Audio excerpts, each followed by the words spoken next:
Welcome back, everybody. This is another deck. This is budget for Legacy. This is Legacy Infect. It's a very... I don't know, it's Infect. I don't really know how to describe it. Very fast. Very fast, very temperamental. I'll put it that way. But basically he can win on turn 2, depending.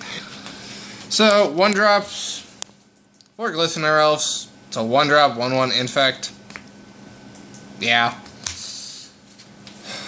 Gigantic Growth, technically a 1-drop because it's a Phyrexian. For those new to Magic, it's a green mana, or you can pay 2 life to cast it. There's its ability down there. Target creature gets +2/+2 until end of turn. The toughness one, don't really care so much about. It's the power one. So basically, he can pay 2 of his life to buff his creature 2. For those that don't know, Infect counters, you only need 10 and you lose. So, just that there alone is 3 Infect if it hits you. But, you know, turn 1, turn 2, and you can pay those for free. That's really bad.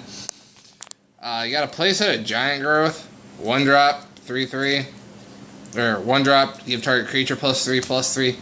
In fact, that's really bad too. Groundswell, 1-drop instant.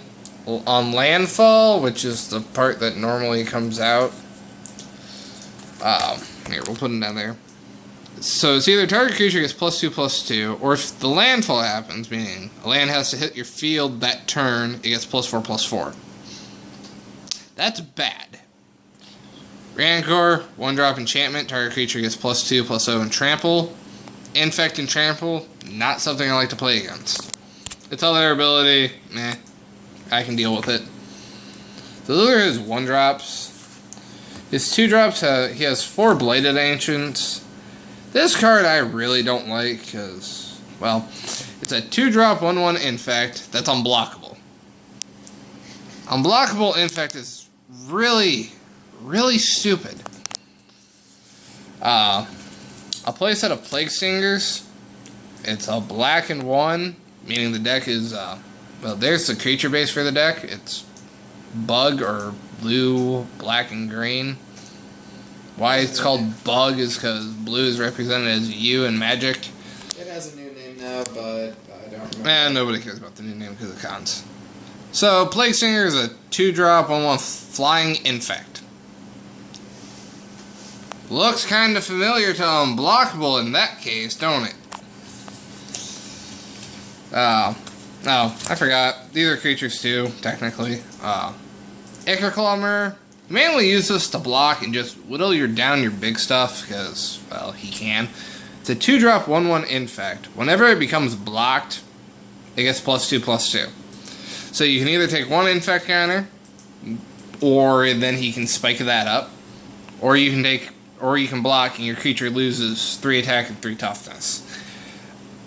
Yeah. Land Grant, 2-drop. If you have no land cards in your hand, you can reveal it instead of playing it for its mana cost. It's really strong because he doesn't run that much land. So he usually just plays it for free, because if you see his hand, there's really nothing you can do to stop it.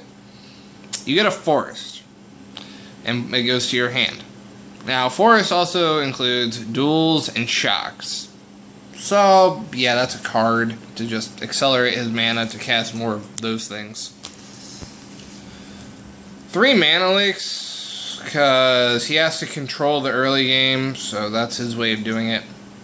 I can deal with mana leak because I run it myself, so.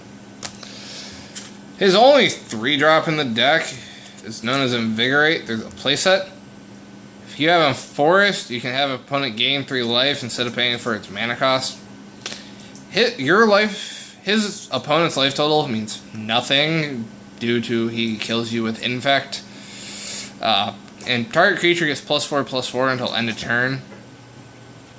Yeah, that's not very nice because it's instant speed. If it was sorcery speed, it'd be a little easier to deal with, but no, it's instant speed.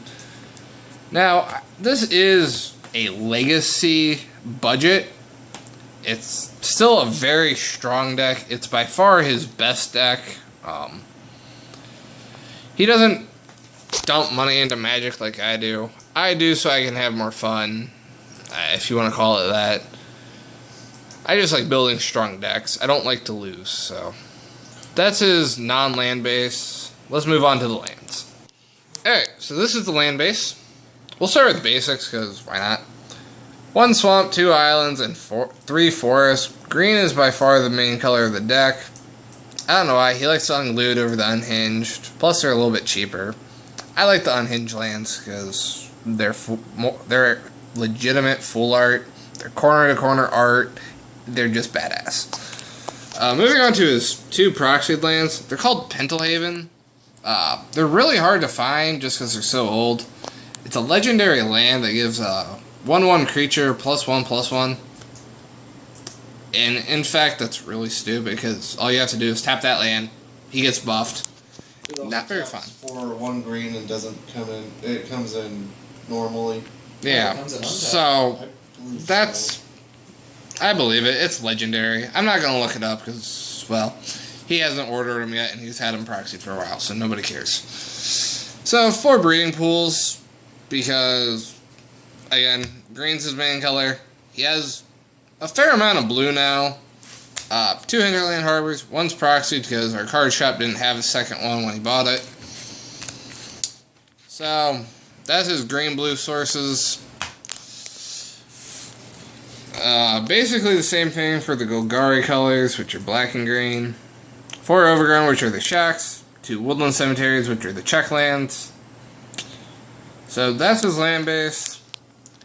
If you have any cheap ideas for how to make the deck better, I'd love to hear them. See you guys next time.